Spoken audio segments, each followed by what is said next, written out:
SIR এর ক্ষেত্রে admit কার্ডকে প্রাধান্য দিল সুপ্রিম কোর্ট। সুপ্রিম কোর্ট পরিষ্কার জানিয়ে দিল যে অ্যাডমিট কার্ডকে জন্মের শংসাপত্র হিসাবে গ্রহণ করতে হবে। মূলত এদিন অভিযোগ ওঠে আদালতের সামনে যে অ্যাডমিট কার্ডকে গ্রহণ করছে না জাতীয় নির্বাচন কমিশন। জাতীয় নির্বাচন কমিশনের এই সিদ্ধান্তকে সমালোচনা করেন সুপ্রিম কোর্টের প্রধান বিচারপতি সূর্যকান্ত, বিচারপতি দীপঙ্কর দত্ত এবং বিচারপতি জয়মাল্য বাগচি। বিচারপতি দীপঙ্কর দত্ত এবং বিচারপতি জয়মাল্য বাগচির পর্যবেক্ষণ যে অ্যাডমিট কার্ডের ভেতরেই কিন্তু জন্ম তারিখ লেখা থাকে, অর্থাৎ সেক্ষেত্রে সেই জন্ম তারিখের ক্ষেত্রে বিশেষভাবে তাকে প্রাধান্য দিতে হবে। সুতরাং অ্যাডমিট কার্ডকে অন্যতম নথি হিসাবে গ্রহণ করতে হবে জাতীয় নির্বাচন কমিশনকে। এছাড়াও অভিযোগ ওঠে যে এই শুনানি পর্বে দেখা যাচ্ছে যে বিভিন্ন বুথের যে এজেন্টরা রয়েছে, বিভিন্ন রাজনৈতিক দলের এজেন্টদের সেখানে কিন্তু প্রবেশ করতে দেওয়া হচ্ছে না শুনানির সময়।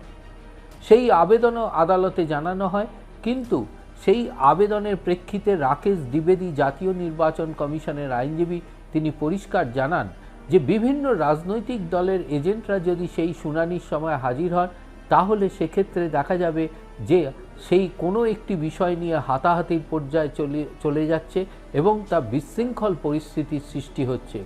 সুতরাং সেইটিকে এড়ানোর জন্যই কিন্তু এই সিদ্ধান্ত গ্রহণ করা হয়েছে। এমনকি আবেদনকারীদের পক্ষ থেকে এও দাবি করা হয় যে বিএলওদের প্রবেশ করতে দেওয়া হচ্ছে না।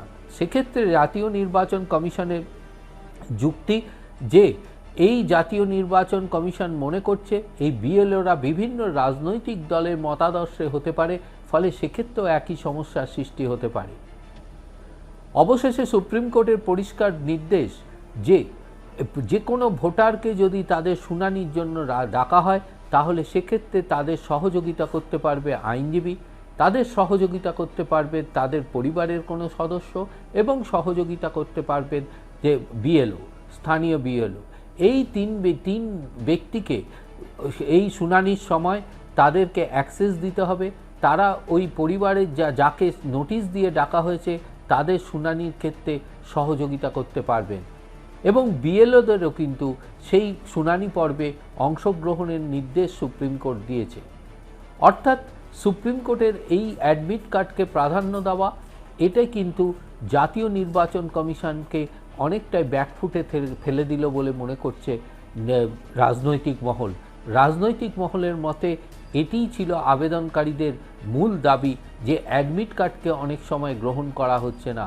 কিন্তু দুই বাঙালি বিচারপতি দীপঙ্কর দত্ত এবং বিচারপতি জয়মাল্য বাগচি পুরো বিষয়টি কিন্তু উপলব্ধি করে তাদের প্রেক্ষিতে প্রধান বিচারপতির নির্দেশ, তাদের পর্যবেক্ষণের প্রেক্ষিতে যে অ্যাডমিট কার্ডকে এই এসআইআর প্রক্রিয়ায় বিশেষভাবে প্রাধান্য দিতে হবে।